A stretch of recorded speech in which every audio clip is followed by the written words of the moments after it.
The Nottingham Panthers in town, led by Craig Kowalski. The Sheffield Steelers were ready, Ryan Finnerty giving last-minute instructions to his side. Before Captain Jonathan Phillips led his troops into action. It was to be a cracker of a game. Kowalski was to be a pivotal figure. Remember, the Steelers went down 3-2 after overtime the night before. Packed arena, over 8,000 people. Finnerty looked pensive, but Finnerty was ready. So were the Sheffield Steelers. Saying that, the Panthers came out the strongest in the opening 5 or 6 minutes, but it was Sheffield who got on the scoreboard first. Chris Frank was to have a big night. What a finish by the big man. Frank the Tank makes it 1-0 at 8 minutes and 10 seconds. Matt Stevenson and Simon Ferguson picking up the assist. Great finish from Chris Frank, as you'll see time and time again. On the super slow-mo, Frank goes top shelf. Leggy, he's smiling like a butcher's dog as the Steelers led by a 1-0.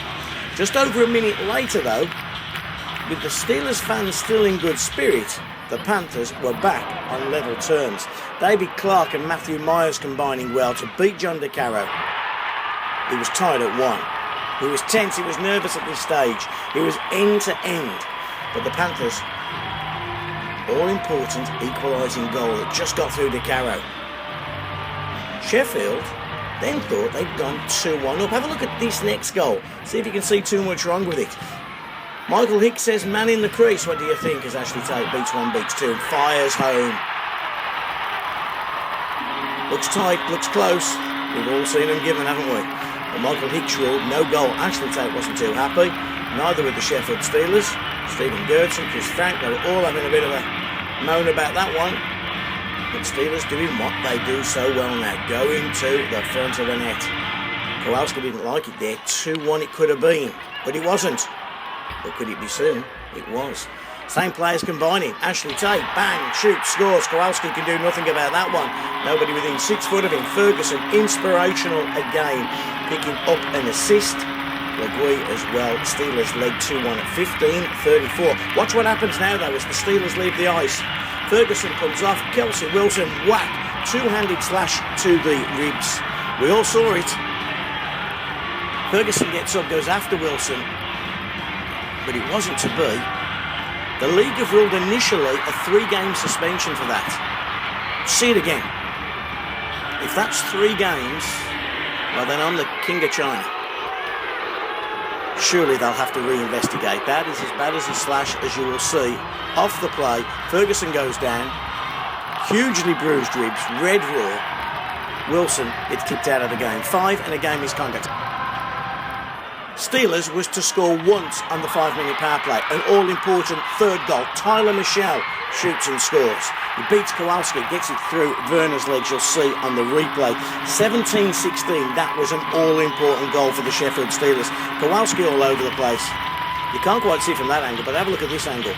In fairness to Werner, he's pretty unlucky.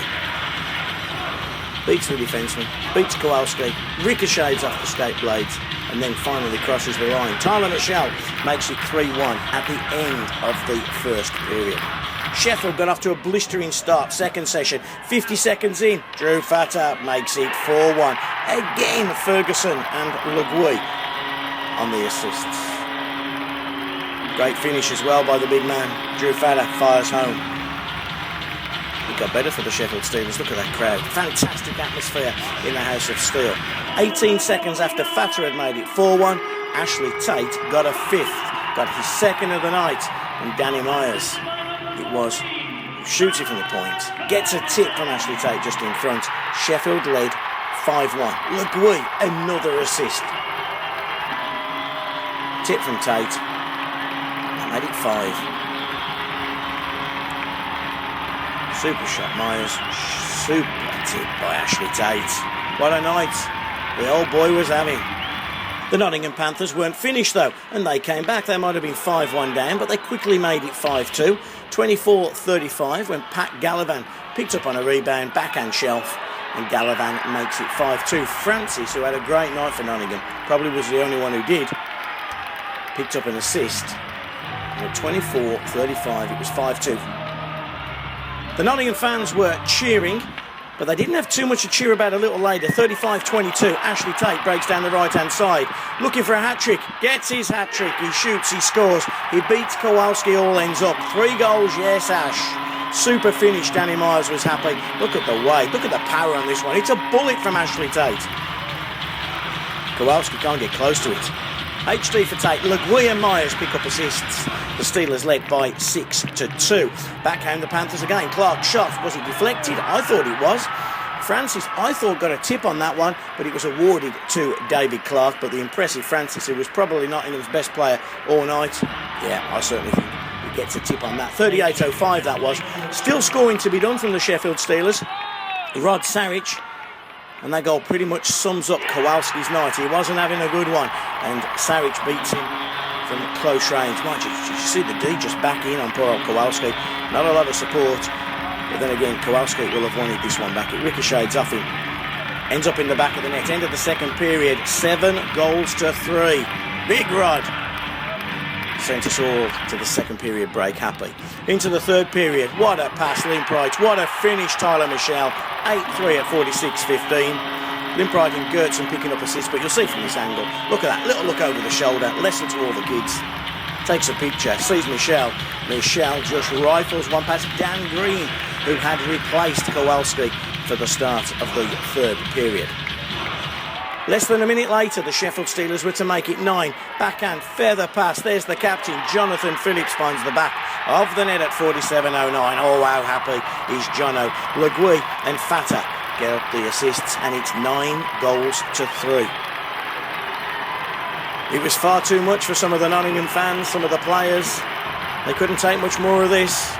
Jonathan Phillips was so happy. All too much for the Panthers fans. They started to leave. Somehow the Steelers fans saw that and wished them well on their trip back down the M1. What the Panthers fans missed was a couple of good scraps at the end of the night. Guy Lepine was all too much for him as well. And Chris Frank got involved. Frank's helmet's off. Lepine's helmet's going to come off now. Frank gets it off. And then they go to war on each other. 2 tough, strong men. You wouldn't want to do this for a living, would you, folks? Good to watch, but not good to do. But Chris Frank, what a great job Frank did on Lepine.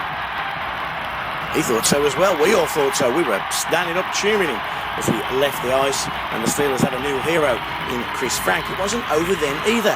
We all thought it was going to go with Michelle and Beckett. Bit of size differential there. They kept their gloves on. But just off the play, everybody's having a push and a shove, a hack and a whack, and all of a sudden, Sean Limpright and Gallivan, they get involved, and off they go. This is a cracker. Limpright hits a couple first. Gallivan comes back nice and strong.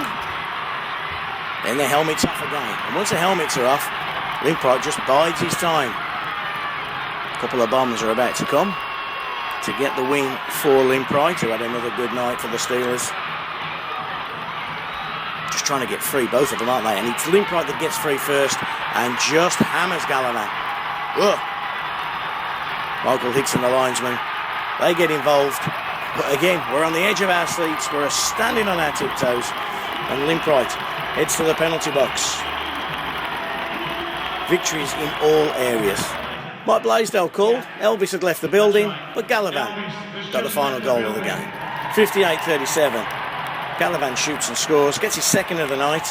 But it was a final score of 9-4 for the Sheffield Steelers. We even won the 50-50. Well, Mark Thomas did. He was a happy lad.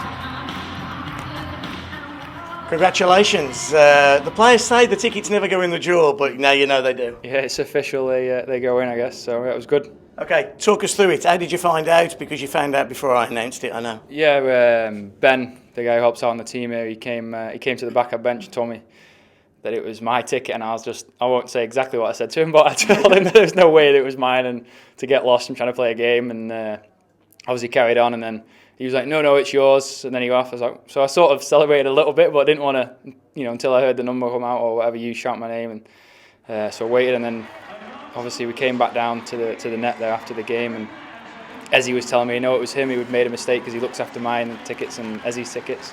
So then Ezzy was trying to cut a deal saying, I'll go 50-50 with you, just in case it was him or me. So then obviously then you shouted it out. So yeah, great end to a great night, wasn't it? Talk us through the game, how you saw that side of it.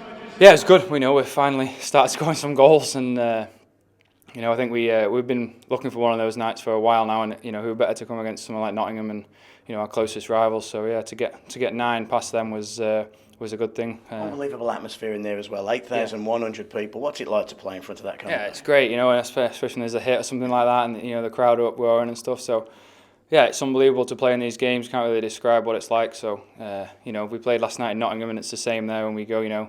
They hate us and we hate them, so it's all good for the rivalry. Okay, your wife's trying to get in here right now. Does she trust you with that? No, she's got her bit, £3. She got the pound coins, and that's it. Where do you start on a night like that? We'll end with Mark Thomas, but we'll start with the game. What a fantastic result. Yeah, I thought first period they came at us again, and I was barking mad the first 5 minutes the way they came out. I expected us to come out the way they did. But that's a good hockey club, and I thought we capitalized on our chances. We didn't get many in the first. We came in and we said despite the score, we got outworked and outplayed that period, and I think the guys dug deep, came out in the second, obviously, scored a couple quick ones that obviously changed the momentum of the game, and then from then on I thought the guys wrote it out well. I was very impressed with the way they stayed disciplined within our system and didn't go kind of point hunting and point glory, and guys didn't cheat offensively to get individual reward. Very, very impressed about that. And I thought the guys stuck to the system. We knew they were going to cheat if we were tighter defensively. We knew we'd get more chances offensively, than trying to be on the offensive side of the puck. And I didn't see that. And it's tough. It's tough for guys. The guys want to get out there. They see the backup goalie and they want to go for it. But I thought the guys stayed disciplined all around. They came at us hard. We knew that they were going to come in physical. We looked around our dressing room, and it's not a team that I'd want to tangle with. And I thought guys, stepped up. Frankie, goes after Lapine, Limper, and I think they set the tone, and the game calmed down after that. And it's a very good hockey club we took apart tonight, and we got to take that. And it's nice finally scoring some goals. Just talk us through a couple of points there. You were very pleased with how your team played against Belfast, but you didn't win. You were pleased for the majority on Saturday night, but you didn't win against Nottingham. Tonight you've turned it around. What's changed in the last 2 or 3 games? I'll tell you, it's just from the dressing room out, these guys are committed to play a style that, you can't always run around and hit it.